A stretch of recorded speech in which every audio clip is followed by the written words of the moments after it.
Hey, Bub, David here with another review, and this time we're going to be taking a look at the Wolverine. I'm wearing butter knives.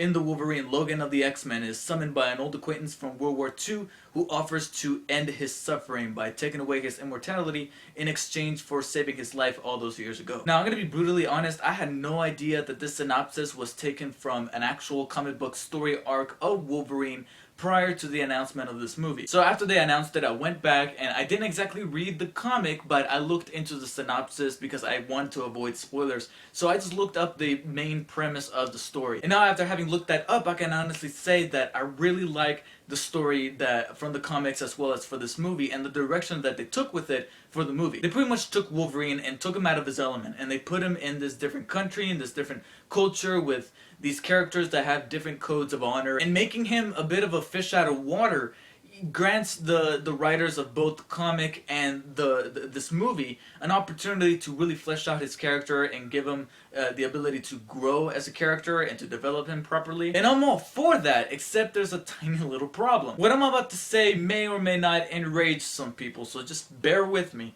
But I feel that what they did with the Wolverine in this movie is pretty much what Ang Lee sort of did with the Hulk, where they tried to humanize this, comic book character. Take this comic book character and humanize him and develop him in a way that's very dramatic and goes beyond the boundaries of a summer movie, a blockbuster popcorn summer movie, and tried to bring a really genuine sense of drama to what would be a typical summer movie. And I'm all for that. I commend the efforts that were put into this movie. Now, granted, it doesn't sink to the level of Hulk, because Hulk is regarded to be one of the worst comic book movies, not because it's, terribly made per se, but it's just not the movie that people were expecting with when it comes to a property like Hulk. It's Hulk. You expect, yeah, of course he's gonna need some development. I mean, everybody loves character development because it gives us a reason to care about the character that it's developing. But Hulk was just kicking you over the head with its overbearing messages and metaphors about father and son and all this visual imagery that they tried to make it very, very melancholic and overdramatic. The Wolverine doesn't get to that level. It doesn't come off as heavy-handed or overbearing.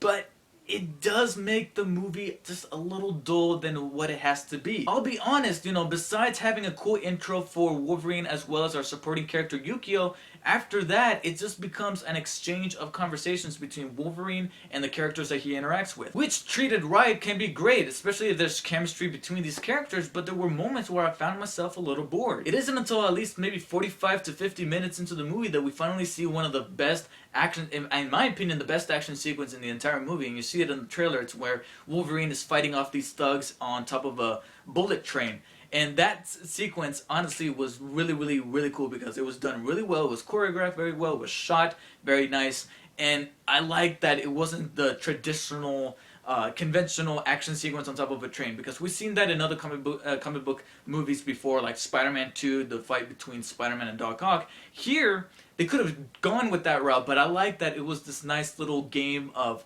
patience, and they had to take turns, not exactly take turns, but they had to wait it out in order to be able to fight each other, because there's these things that are coming towards them, because this thing, they keep reminding you this thing is traveling at 300 miles an hour, so obviously they can't defy physics and just instantly go fight on top of the train standing. And ouch. So I thought it was really clever how they handled that.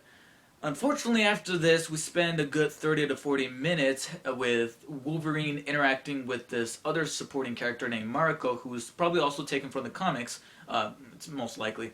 And his exchange between him and this character Mariko, like I said, we spend the next 30 or 40 minutes with both of them serving each other tea and talking about their past experiences. And again, that makes for some good character development, but it's better when it's spread out instead of just lumped together with scenes, one after the other of them just talking and making googly eyes at each other. And I know that this is the woman that he's supposed to fall in love with from the comics, because I do know that he falls in love with the granddaughter of the main antagonist from the comics, which is Yashida. And I understand that this is the direction that the story is supposed to take, but for a Wolverine movie, I'm getting bored. Besides the slow pacing of the movie, there were other things that bugged me. Some of the characters didn't exactly do it for me, like Mariko. I mean, I understand that she's taken from the comics and she's needed for the plot, but the whole time, I just felt like she was just there. I don't know, I just didn't care for her. And Viper, the way they did Viper, I felt, I was getting flashbacks, and bear with me, I was getting back flashbacks of Poison Ivy from Batman and Robin. I mean, she reminded me of Uma Thurman's portrayal of that character an awful lot, and that's not a good thing. And much like how other movies from this summer have been doing, the plot gets a little too convoluted. There's all this talk about companies and wills and inheritance, and I understand that this was taken from the actual comic book story arc, you know, it's proper adaptation. But I would have done without that. I would have just liked to have had the element of Wolverine being vulnerable, Wolverine having his healing factor taken away, and now being being in greater danger and greater peril of being killed. And that in and of itself would have generated a strong sense of edge of your seat excitement, especially during the action sequences. Now, it may sound like I'm bashing on the movie quite a bit, but honestly, there's several things that I really liked about the movie. This movie's shot very well. There's some good camera work, some great direction by James Mangold, who I realized did the 310 to Yuma remake, as well as Copland and what other movie did he do? He also did another movie, Walk the Line. He did that.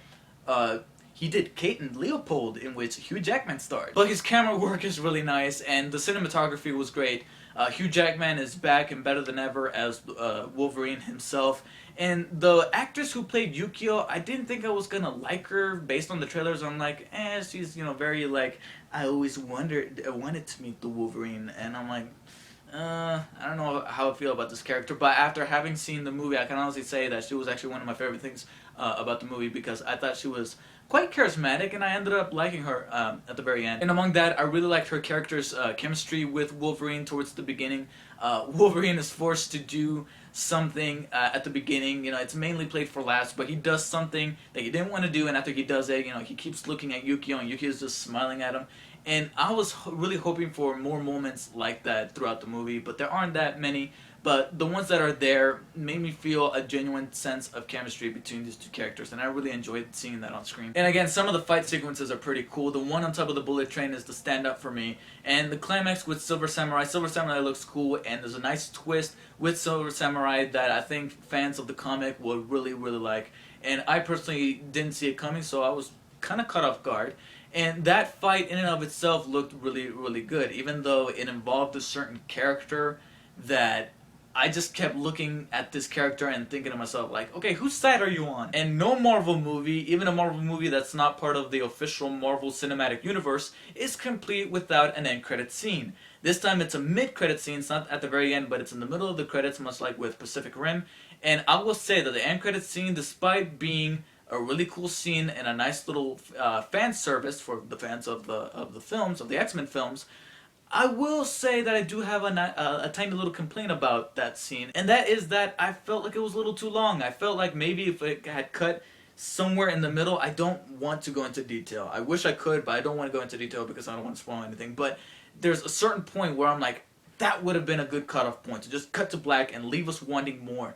And, you know, tease the hell out of us, but build our anticipation even greater for the next X-Men movie. But no, it keeps on going. Something else appears, and I'm like, okay, this is cool, but you could have ended it a lot sooner, and that would have made my anticipation for the next movie build even higher. Still, it's a really cool scene, so stay in your seat for that. In the end, I see the Wolverine as an attempt by 20th Century Fox to right all the wrongs that X-Men Origins Wolverine did. And I can commend them for that totally, and I do think that they made a better movie. They just didn't make the best Wolverine movie or the best X-Men movie, period. And I felt like maybe they would have infused just a little more badassery and focused more on making Wolverine a regal character instead of focusing on his relationship with these supporting characters that he interacts with in this Japanese setting, despite the fact that that's what happens in the comics.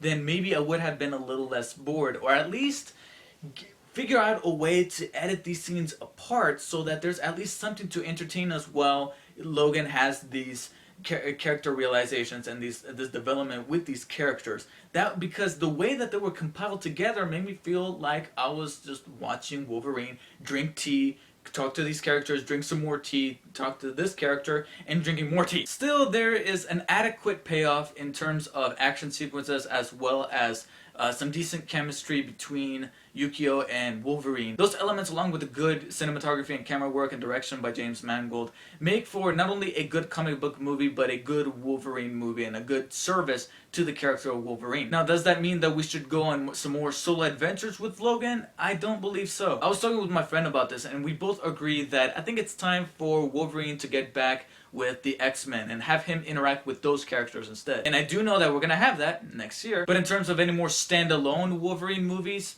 I think it's time to put away the claws on that. I give the Wolverine an 8.1 out of 10, which is a B-. Thank you guys for watching, and I'll see you guys next time.